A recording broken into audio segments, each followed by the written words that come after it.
2026 જૂન સુધીમાં BSE Sensex 1,07,000 સુધી પહોંચી શકે એવી સંભાવના 30% છે અને ડિસેમ્બર 2026 સુધીમાં 95,000 સુધી પહોંચી શકે એવી સંભાવના 50% જેટલી છે। દુનિયાના જાણીતા બ્રોકરેજ હાઉસ મોર્ગન સ્ટેનલીએ એક રિપોર્ટ જારી કર્યો છે।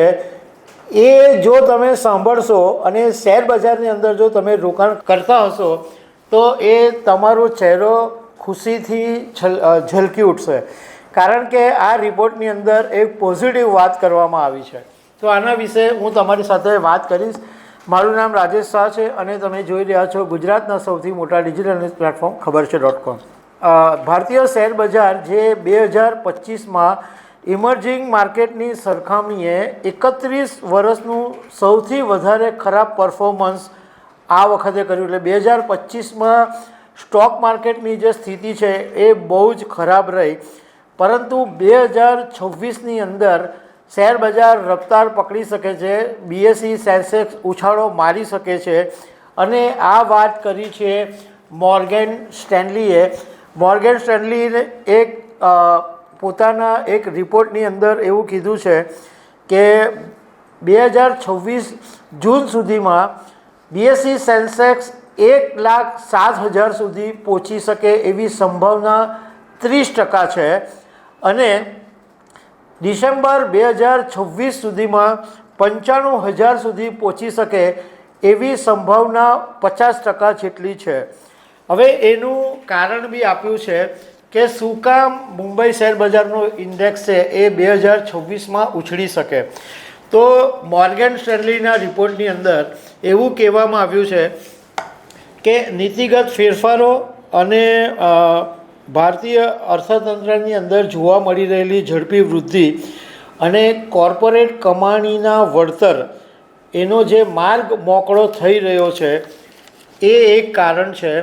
અને બીજું કારણ એ છે કે વિદેશી પોર્ટફોલિયો રોકાણકારો જે વિદેશી રોકાણકારો છે એનો હિસ્સો ઐતિહાસિક સ્તરે નીચો છે અને બીજી તરફ ભારતના જે સ્થાનિક સંસ્થાકીય રોકાણકારો છે એ સતત શેર બજારને ટેકો પૂરો પાડી રહ્યો છે। મોર્ગન સ્ટેનલીનું માનવું છે કે RBI અને સરકારની જે સંયુક્ત રણનીતિ છે, જેમ કે વ્યાજ દરમાં ઘટાડો, બેન્કિંગ ડીરેગ્યુલેશન, લિક્વિડિટી સપોર્ટ અને તાજેતરની અંદર 1.5 લાખ કરોડનું GST કટ, આ બધા કારણોને લીધે ભારતીય અર્થવ્યવસ્થા છે એ ધારણા કરતાં વધારે સારી રીતના કામ કરી શકે। બીજું કે ભારતના ચીન સાથેના સંબંધો છે એ પણ હવે સુધારો જોવા મળી રહ્યો છે અને ભારતની જે ઓઇલ ઉપરની નિર્ભરતા છે એ ઓછી થવાની સંભાવના છે અને મોંઘવારી અને વ્યાજ દરોની અંદર જે અસ્થિરતા છે એ ઘટશે।